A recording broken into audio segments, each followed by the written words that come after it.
Hello everyone, welcome to the channel. So this is the addendum for the German ground forces tree, where we're going to cover battle rating changes, talismans, and the final revised lineups for Germany. If you just want to see the compilation though, feel free to skip ahead to this time. I hope you enjoy it. I just thought that on its own this video is a bit boring, so I went back, played every vehicle again, and made a compilation of every kill. Also, possibly the most important aspect of this video is to choose what tree we look at next, and it seems a lot of you guys either want to see America or Russia. So what I'm going to do is put two comments down below, one saying Russia and one saying America. Just like whichever one you want to see most, and after 3 days of this going live, I'll get to work on whichever gets the most likes. Whichever nation comes second, I will be doing immediately after as well. As I get asked a lot, I will of course be covering the smaller nations as well, but it's just that most of them have a lot of room for potential development, whereas the big trees still have some tanks to add, but the major vehicles are all present, so they'll be more accurate for longer, if that makes sense. This is also true for Germany, as apart from BR changes and a couple of new vehicles, there haven't really been a huge amount of vehicle-specific alterations. There have been lots of small adjustments to German vehicles, but they aren't really worth going into as they don't change the vehicles themselves much. So what I'm going to do is put all of the important bug fixes over time in the description, so whenever a big change happens, I'll put them in there. This way, whenever the series is watched and finished, the description of this video will hopefully keep it as up to date as possible. Anyway, let's get started today with the BR changes.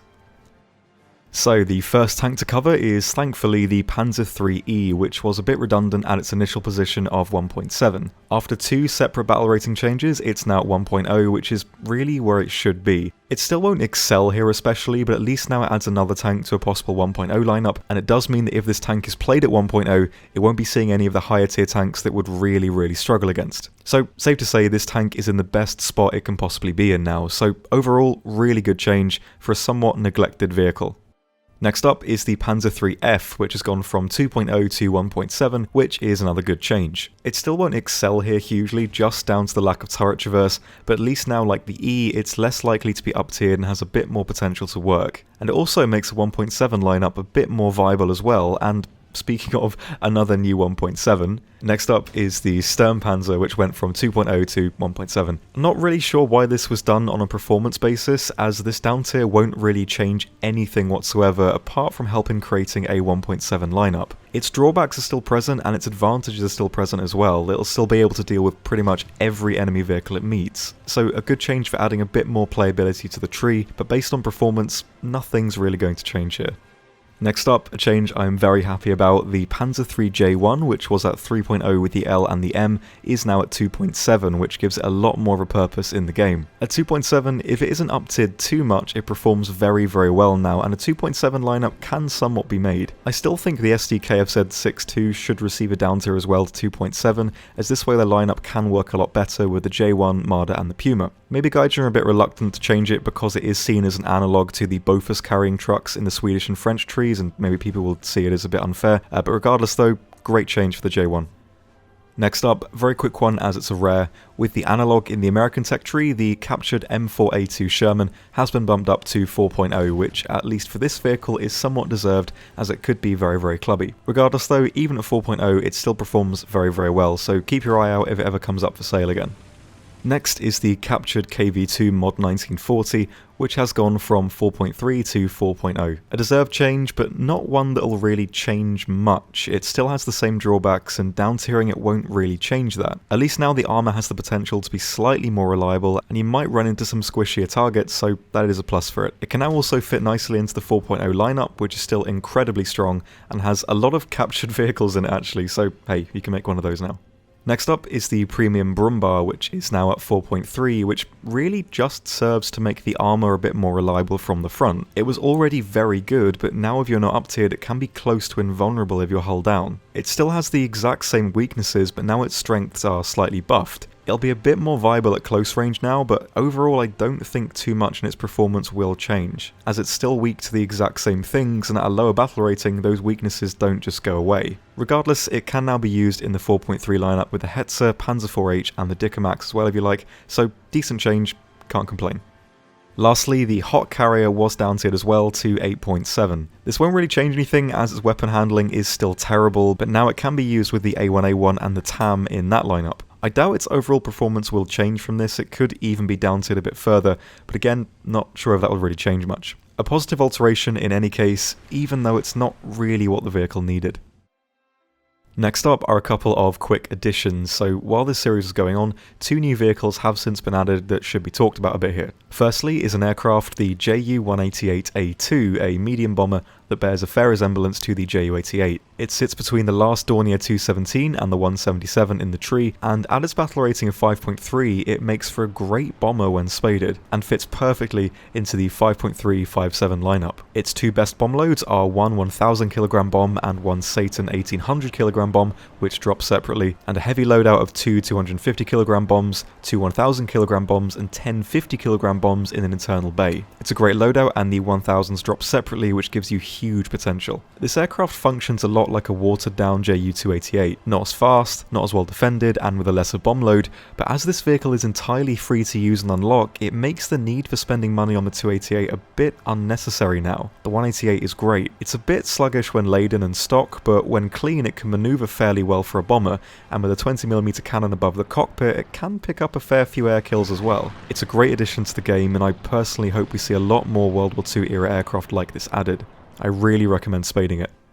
And next up, a very new addition, the SDKFZ 234-1, another premium 234. This version is armed with the fast-firing KWK-38 20mm cannon, which is identical to those found on the Pz.IV and the 141. This was a secondary reward in the very recent crafting event, and at the time of recording the vehicle isn't actually on the market yet, so on screen I'll put the average price closer to the time. It's a tier 1, so it's not much of a grinder, but a good collectible and not much else. It's also, I believe, the only tier 1 vehicle to get active scouting, so maybe it'll be moved to rank 2, maybe some other changes will happen, who knows. As a vehicle though, it is fun enough, it's very quick, and with a rapid firing 20mm cannon you can pick up a fair few kills easily enough. It's not quite as forgiving as the 141 due to the lack of armour, but it's much faster and makes for a great low tier light vehicle that you'll have a lot of fun with. If it stays cheap, which I'm hoping it will be, I would pick it up. Nice bit of low tier fun. Next are the Talismans I recommend, and they're on screen now. All of these vehicles either hugely excel in their specific field or are very versatile and work well in up tiers. I know I say it a lot, but when considering Talismans and premiums, the most important thing to judge them on is versatility. If you're spending money on a vehicle to grind with, you don't want to run into a map or up tier where the vehicle just won't work, as even though a particular vehicle might work incredibly well on a certain map type or battle rating, you can't guarantee you'll get a setup where the vehicle will work. All of these examples are versatile to where you can use most of them in every situation and do well. Of course, I wouldn't recommend you get all of these, not even half, as you won't really need them all. Give these tanks a go, and if you take them out and like them, adding a Talisman wouldn't be a waste. In any case, I'd ultimately only suggest getting 1 Talisman per tier, unless you find a lineup that you really like. And as well, adding Talismans to vehicles you like playing is a great way to go about it, because there's no point putting a Talisman on a vehicle that you don't enjoy even though it's good. If you're having fun, you'll probably play better. So if you really like a vehicle that isn't on this list, put a Talisman on it and you will still get some good results. Next are my final lineups. With some slight variation, these are what I personally think are the best lineups you can make across the board for Germany. The way I structure lineups is chiefly based on versatility and adaptability, and not necessarily on what vehicles I personally like or perform well in. I personally prefer to play heavy tanks to light tanks, but adding too many of one type of vehicle can really hinder your ability to react to how the match is going. If you're on a map or battle rating where heavy tanks are at a disadvantage and you have a few in your lineup, you've lost crew slots that could have been taken up by more versatile vehicles. It's always good to have at least 1 SPA, 1 aircraft, and 1 tank that will work in an up tier, either a light vehicle or a tank destroyer with a good gun, and then 2 versatile medium or heavy tanks, or maybe even tank destroyers. This is generally the system that I go for, but of course it depends on the battle rating and what vehicles are actually available. Just try to give yourself the ability to counter as many threats as possible. Mediums and heavies are generally very much the workhorse for lineup, but the more niche vehicles are there to help when those vehicles are generally outclassed. These lineups aim to offer versatility over anything else, but of course your personal preference and playstyle can take precedent if you really prefer one type of vehicle or hate SPA, etc. You might even prefer taking out a fighter rather than a cast plane, and that works too. So please don't think I'm trying to force this perspective of lineups onto you. Think of it more of an outline view to play around with. Finally, an image link to all these lineups will be in the description below if you want to save it for later. So lastly today is a compilation of getting a kill with every German ground vehicle set to various tracks from the War Thunder soundtrack. It's somehow managed to be about 20 minutes long, so get yourself a cup of tea or anything you like, and I really hope you enjoy it.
Thank you very, very much for watching, and I'll see you all next time for a new tree.